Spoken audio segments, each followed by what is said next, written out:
నమస్కారం అండి. నేను doctor Pradeep Ojha, MD physician, register endocrinologist, Bhaskar hospital, Shapur, గండిమైసమ్మలో చేస్తున్నాను అండి. ఈ చాలామంది నాకు ఈ మధ్య రిపీటెడ్గా వస్తున్న పేషెంట్స్ అడుగుతున్న క్వశ్చన్ ఏంటంటే, సార్ మేము వెజ్ తీసుకోవడం బెస్టా, నాన్ వెజ్ తీసుకోవడం బెస్టా? ఈ మధ్య నాన్ వెజ్లో చాలామంది ఇవి వస్తున్నాయి కదా, లైక్ ఈ చికెన్ బ్రాయిలర్ కోడ్లో కెమికల్స్ కలుపుతున్నారని, లేదా ఇంజెక్షన్స్ ద్వారా పెరుగుతున్నాయి కదా, దానివల్ల ఏమైనా ప్రాబ్లమ్స్ ఉంటాయని అడుగుతున్నారండి. సో నేను బోత్ ఇప్పుడు veg non veg advantages disadvantages రెండు డిస్కస్ చేద్దాము. అసలు ఈ డైట్ ప్లాన్లో ఇవి ఎలా తీసుకోవాలనేది కూడా మనం డిస్కస్ చేద్దామండి. యాక్చువల్లీ చెప్పాలి అంటే వెజిటేరియన్ ఫుడ్ అంటే వెజ్లో ఎక్కువగా ఫైబర్ ఎక్కువ ఉంటుంది అనమాట, విచ్ ఈజ్ లైక్ ఫైబర్ వల్ల ఏంటంటే మన బాడీలో గుడ్ బ్యాక్టీరియా అంటే మంచి బ్యాక్టీరియా అన్నది డెవలప్ అవుతుంది. అండ్ ఆల్సో దానివల్ల కొంచెం హార్ట్కి కూడా ఫైబర్ అనేది చాలా మంచిది. అండ్ ఇంటెస్టైన్ కడుపులో క్యాన్సర్స్ రాకుండా ఇలాంటి వాటికి కూడా ఫైబర్ అనేది చాలా ఉపయోగపడుతుంది.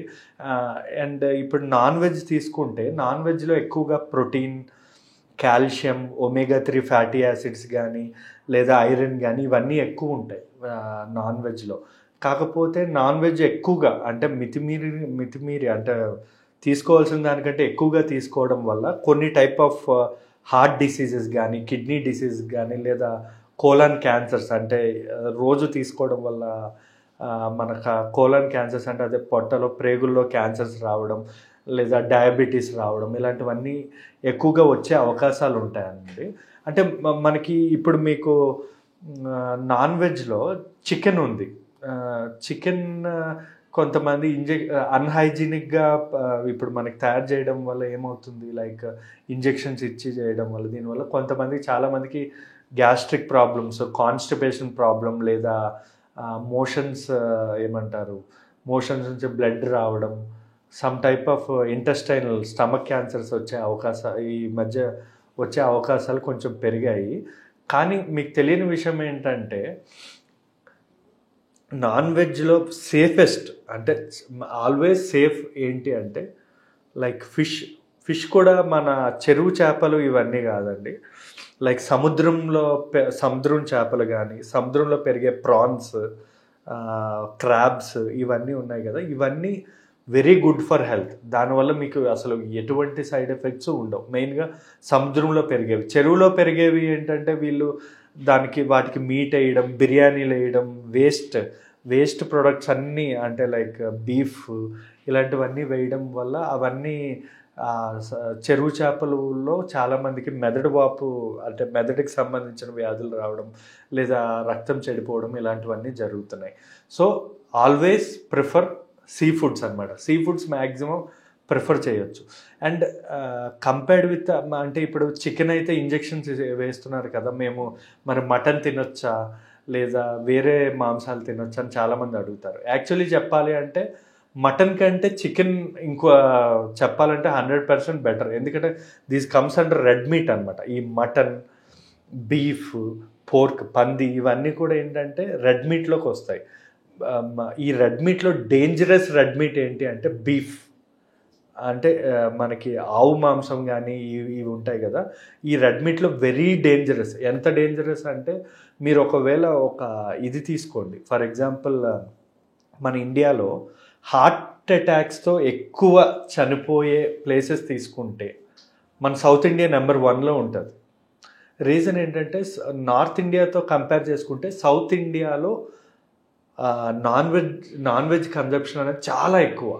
ఎంత ఎక్కువ అంటే ఫర్ ఎగ్జాంపుల్ మన సౌత్ ఇండియాలో నెంబర్ 1 ప్లేస్ కేరళ ఉంది ఈ హార్ట్ అటాక్స్ వచ్చి సడన్గా. ఎందుకంటే కేరళలో బీఫ్ ఎక్కువ తింటారు, రెడ్ మీట్ అని నేను చెప్పా కదా. వీళ్ళు చూడడానికి దే మే లుక్ స్ట్రాంగ్. ఇప్పుడు చాలామంది ఉంటారు బాగా మస్కులర్గా ఉంటారు, సడన్గా డెత్స్ ఎందుకు అవుతున్నాయి అంటే బికాస్ ఆఫ్ రెడ్ మీట్. ఈ రెడ్ మీట్ అనేది అంత డేంజర్. రెడ్ మీట్లో వెరీ వెరీ డేంజరస్ బీఫ్. అందుకే మీరు చూసుకోండి, ఫస్ట్ మన కేరళలో beef is the major food. అందుకే మన కేరళలో చాలామందికి హార్ట్ అటాక్స్ అంటే మంచిగా స్ట్రాంగ్గా ఉండేవాళ్ళు సడన్గా హార్ట్ అటాక్స్ ఈ కేరళలో ఉంటుంది. మన సౌత్ ఇండియాలో కూడా మనం మటన్ బాగా తింటాం, like compared with north India. Mutton బాగా తింటాం, దానివల్ల కానీ లేక ఆల్కహాల్ కన్జప్షన్ వల్ల కానీ మనకి బాగా ఈ హార్ట్ డిసీజెస్ అనేవి బాగా పెరిగిపోతున్నాయి మన సౌత్ ఇండియాలో. సో 100% నేను చెప్పేది ఏంటంటే రెడ్ మీట్ అయితే 100% మీరు అవాయిడ్ చేయాల్సిందే. చూడడానికి మీరు ఎంత స్ట్రాంగ్ అయినా అవ్వచ్చు. మేము అంటే ఈ మధ్య లైక్ ఆఫ్టర్ కోవిడ్ తర్వాత మేము బాగా చూస్తుంది ఏంటి అంటే నడుచుకుని వస్తున్నారు అంతే. అంటే మంచి స్ట్రాంగ్ పీపుల్ నడుచుకుని వస్తున్నారు. నడుచుకుని వచ్చి సర్జరీస్ చేసేటప్పుడు సడన్గా హార్ట్ అటాక్స్ వచ్చి చనిపోతున్నారు యంగ్ పేషెంట్స్. ఎందుకు అంటే because of their red meat consumption, triglycerides, లోపల హార్ట్లో కొలెస్ట్రాల్ పెరిగి సడన్గా చనిపోతున్నారు అనమాట. మేము ఆ టైంలో రిట్రైవ్ చేయడం ఏమీ అవ్వట్లేదు. So I always say avoid red meat. అంటే పంది, మెయిన్గా నేను బీఫ్, మన ఇండియాలో ఎక్కువగా బీఫ్ అన్నది కొంచెం తక్కువే, బట్ కొన్ని స్టేట్స్లో తింటారు. బీఫ్ ఇస్ ద మీరు చూసుకుంటే ఇట్స్ దానంత అంటే హై కొలెస్ట్రాల్ ఉన్న ఫుడ్ ఏది లేదండి. సో నాకు అడిగితే అసలు మాంసం ఎలా అని అడిగితే నేను చెప్పే ఒక్క సజెషన్ ఏంటంటే 80% వెజిటేరియన్, 20% నాన్ వెజ్ తీసుకునేటట్టు చూసుకోండి. అప్పుడు మనకి ఎటువంటి ప్రాబ్లం ఉండదు. అంటే లైక్ ఇప్పుడు మనం 7 daysలో 5 days వెజ్ తీసుకోండి, 2 days నాన్ వెజ్ తీసుకోండి. సో ఇట్ విల్ బ్యాలెన్స్ అనమాట. దానివల్ల మనకి ఇప్పుడు ఐరన్, కావాల్సిన కాల్షియం అన్నీ వస్తాయి. బ్యాలెన్స్ కూడా మనకి ఫుడ్ బ్యాలెన్స్ కూడా అవుతుంది. ఈకో సిస్టమ్ కూడా మంచిగా బ్యాలెన్స్ అవుతుంది. మనకి పొట్ట క్యాన్సర్స్ కానీ, హార్ట్ డిసీజెస్ కానీ, లేదా కిడ్నీ ఫెయిల్యూర్స్ కానీ ఇవన్నీ కూడా తగ్గుతాయి. Thank you.